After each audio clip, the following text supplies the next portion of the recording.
सर्वांना जय जिनेंद्र।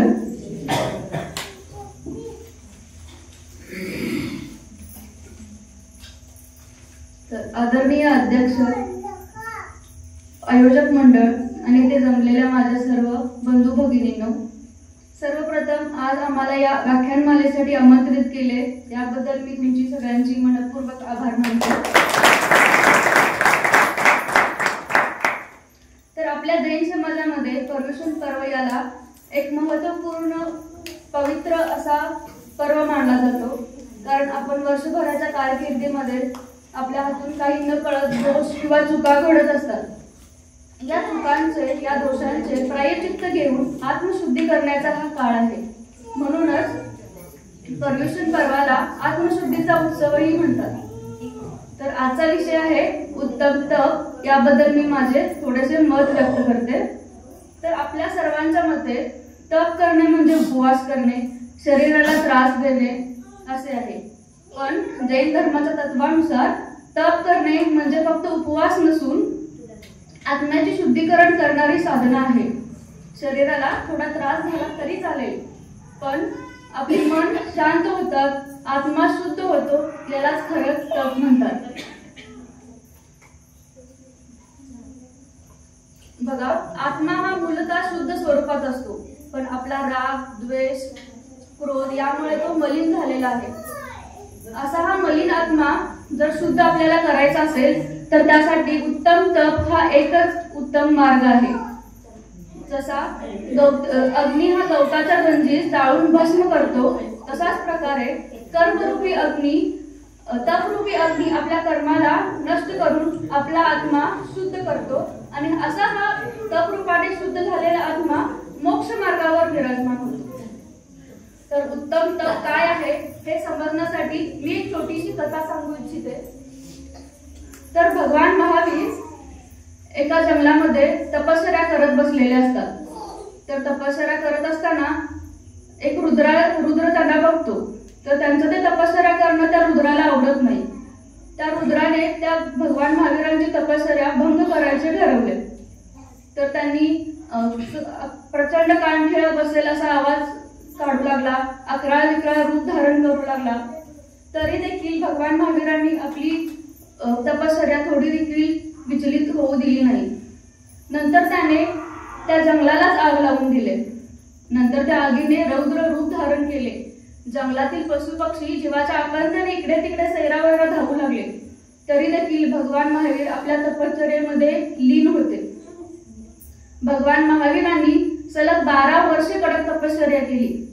या 12 वर्षाच्या कारकिर्दीमध्ये त्यांनी फक्त 345 दिवस आहार घेतला। हा आहे खरा निश्चय उत्तम तप। दररोज मंदिराला येणे, पूजा करणे, लोपी घेणे, ओवाळणे आणि या सर्व क्रिया अत्यंत भक्तिभावाने करणे हा देखील एक उत्तम तप ठरू शकतो।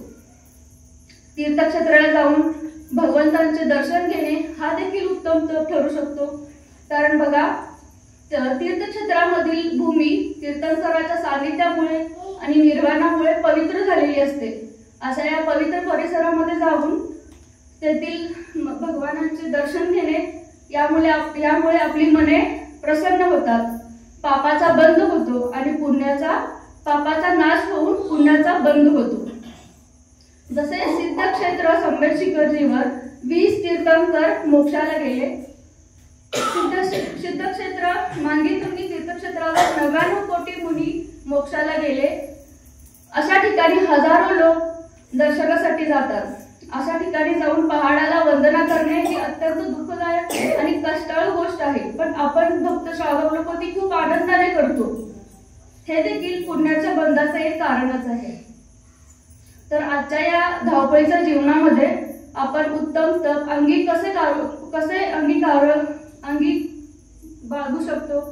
तर त्यासाठी काही छोट्या छोट्या क्रिया आहेत, जसे की आठवड्यातून एक दिवस उपवास करणे किंवा एकासन करणे, दररोज मंदिराला येणे, दिवसातून काही वेळ स्वाध्याय करणे, राग आला तरी संयम ठेवणे, दुसऱ्यांना मदत करणे, सेवाभाव ठेवणे, मोबाईल, टीव्ही अशा सोशल मीडिया अशा गोष्टींचा वापर नियंत्रित ठेवणे हा देखील आजच्या या आधुनिक युगात उत्तम तप ठरू शकतो।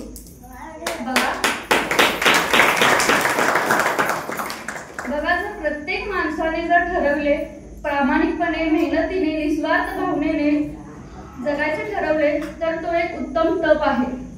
भगवान महावीरांनी सांगितलेच आहे, तपस्यैव परम बलम. तपस्यैव परम बलम म्हणजे तप हेच सर्वश्रेष्ठ बल आहे. शस्त्राने शत्रूला जिंकता येते, शस्त्राने शत्रूला जिंकता येते, पण तपाने स्वतःच्या वासनांवर विजय मिळवता येतो. भौतिक संपत्ती म्हणजे जमीन, जुमला, गाडी, बंगला हे फक्त या एका जन्मात पुरण्यासारखं आहे, पण तपश्चर्येमुळे जे काही बल मिळालेलं आहे आपल्याला ते जन्मोजन्मी आपल्या सोबत राहणार आहे. म्हणून तप हे अगदीच महत्वाचं आहे. तर बंधूंनो, पर्युषण पर्व आपल्याला तपश्चर्या करण्याची एक संधी देते. शरीरासाठी बाह्य तप, मनासाठी आंतरिक तप आणि समाजासाठी सेवा तप, या तिन्ही तपाचा जर संगम झाला तर हा एक उत्तम तप होऊ शकतो. चला तर मग आज आपण एक संकल्प करूया. फक्त शरीर शुद्ध नको तर आत्माही शुद्ध करूया. फक्त शरीर शुद्ध नको तर आत्माही शुद्ध करूया. फक्त उपवास नको तर मनाचे दोष दूर करूया. आणि फक्त स्वतःसाठी नव्हे तर समाजासाठीही जगूया. फक्त स्वतःसाठी नव्हे तर समाजासाठी जगूया. हे झालं भाषणापुरतं, पण मला एक आपली माळ्यातली मुलगी म्हणून थोडंसं वेगळ्या पद्धतीने मनोगत व्यक्त करायचं होतं. आम्ही जेव्हा लहान होतो तेव्हा इथं पर्युषण पर्व व्याख्यान मला इथं व्हायची. आम्ही माळ्यातून यायचो लहान असताना, इथेच आम्ही बसायचो पुढे. मध्ये काही काळ गेला, मध्ये बंद होते, पण आता आणि ते चालू केले हे ऐकून मला खूप बरं वाटलं. आजकालची नवीन पिढी मॉडर्न कल्चर या धार्मिकतेबद्दलची आत्मीयता कमी होत चाललेली आहे.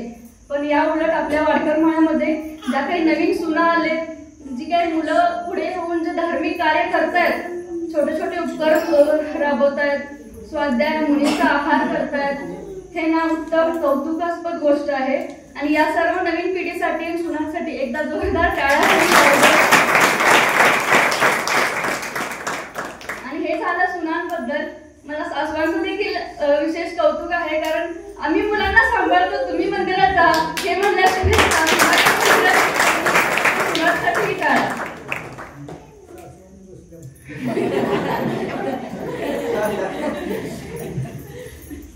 तर या पर्युषण पर्व मध्ये तुम्ही आमंत्रित केले याबद्दल मनपूर्वक आभार. आणखी या पर्युषण पर्वासाठी माझ्याकडून आणि माझ्या मिस्टरांकडून आम्ही थोडीशी खारीचा वाटा म्हणून थोडीशी मदत करू इच्छितो.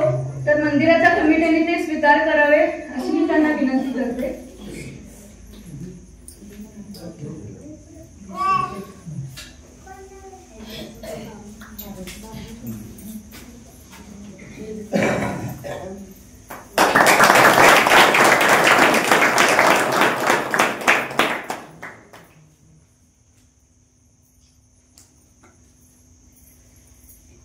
आणि भगवान महावीरांच्या या वचनाने मी माझे भाषण संपवते. जो तप करतो तोच खरा विजेता आहे. जो तप करतो तोच खरा विजेता आहे, कारण तो इतरांना नाही तर स्वतःच्या मनाला जिंकतो. धन्यवाद.